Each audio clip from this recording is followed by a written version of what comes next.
Hi everyone, it's Thursday, and I want to start off my Thursday by saying I am once again inspired, and I also feel compelled to share what it is I'm about to share because once again, one of my daughters, has left me just my jaw dropped, basically.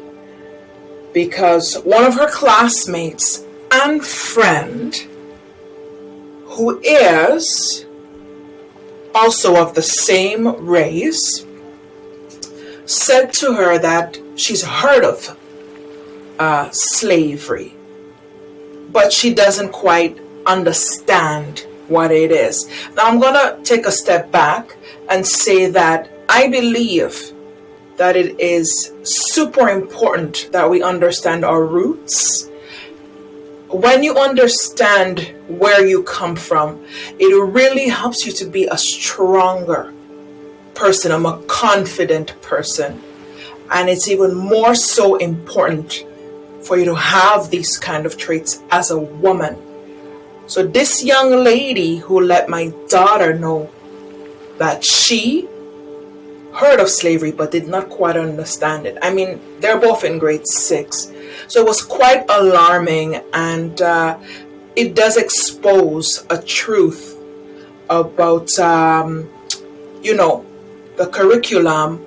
And I've had conversations about that with, several educators, just informal conversations. But, we all hold that same opinion, we need to have more of these kind of conversations, more enriched material in the curriculum about Black history. So like I said, I'm compelled to do my part. I'm going to use this space, to teach all these young people out there who are unaware, maybe have the same issue. They're unaware of their history.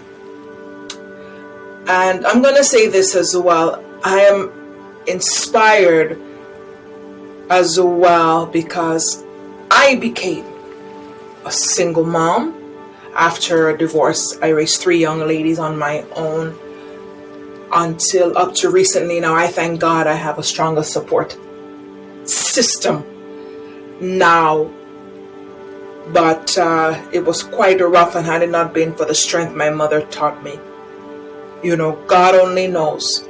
So I want to use this platform to build up, to enrich minds, to strengthen, so that we have confident young women, especially, and young men out there making good choices for themselves in this world. So that being said, I am going to start today off with this book, and I'm going to read this book regularly along with any other material that I can get my hands on.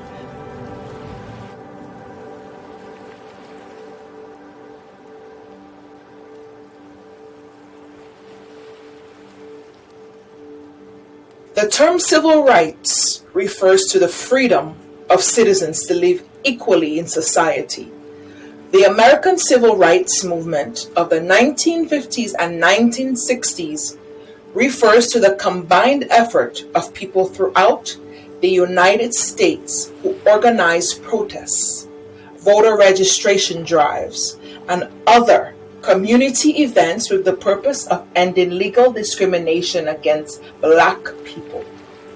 While often peaceful, many of these efforts turned violent due to harsh retaliation by government agents, police, and white people who wanted to preserve the status quo by keeping intact segregation and systemic racism.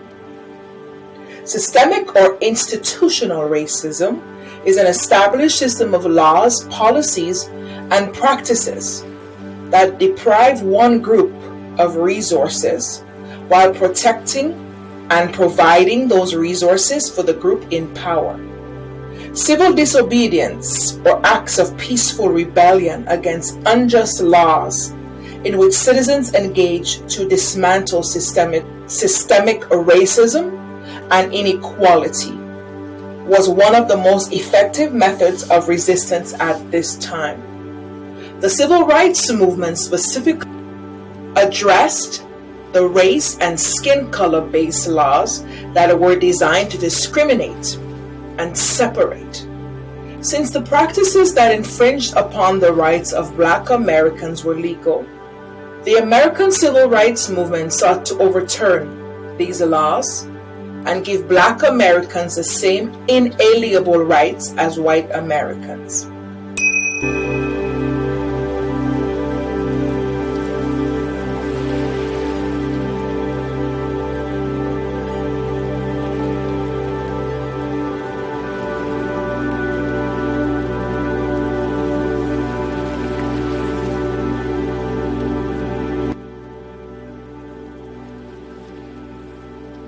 The fight to end slavery. Civil rights for Black people in the United States has been an issue of debate since our founders declared independence from Great Britain in 1776. Slavery, the practice in which one group of human beings is owned as property and forced into servitude by another, has long divided the country. Because enslaved people were considered chattel or property, many white people believed that Black people were not entitled to the same rights that they held, and therefore accepted the institution of slavery.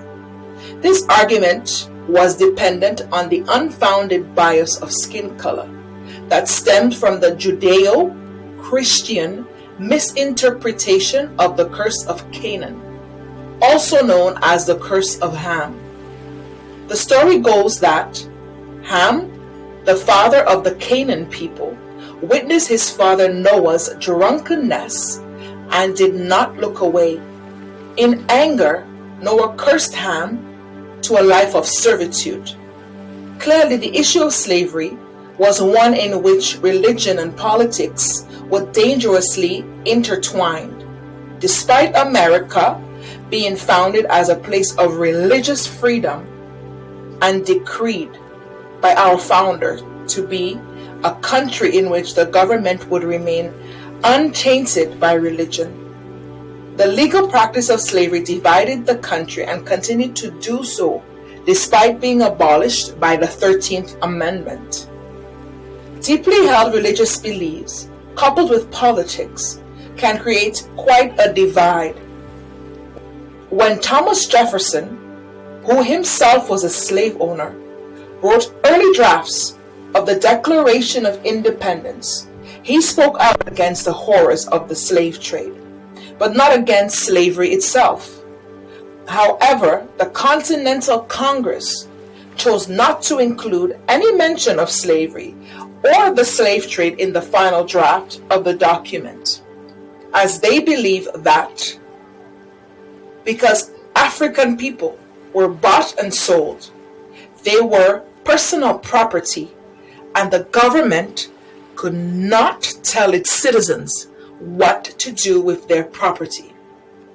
Both the British and colonialist armies recruited, escaped, and enslaved American men to fight in the American Revolution. It was common practice to promise them freedom, which they would receive when the war was won. Most enslaved people who fought did not, in fact, receive their freedom, and the fight to abolish slavery continued. In fact, some of the earliest civil rights leaders were abolitionists who were active in the fight against slavery. Of course, abolishing slavery was just the beginning of the fight for civil rights. Once Congress ratified the 13th Amendment in 1865, as well as the 14th Amendment in 1868, Black people were granted citizenship as natural-born Americans. On paper, this meant that they now had all the rights given to white people, and black men now had the right to vote. Yet it would take more than 100 years for the federal government to uphold the rights that they had given on paper to people of color. Now, though this is based on American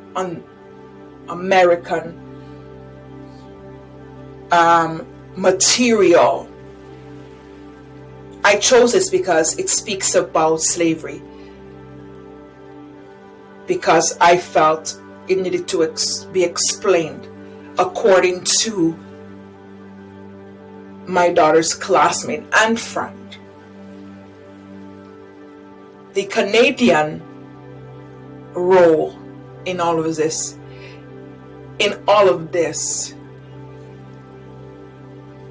it's a different story.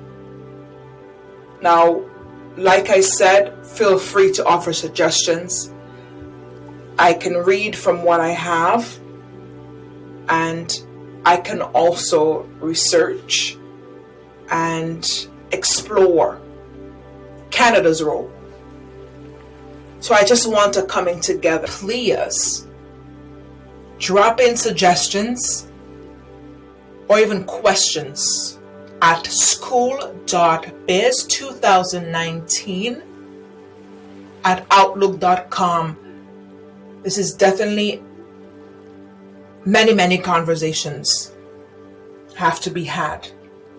Thank you.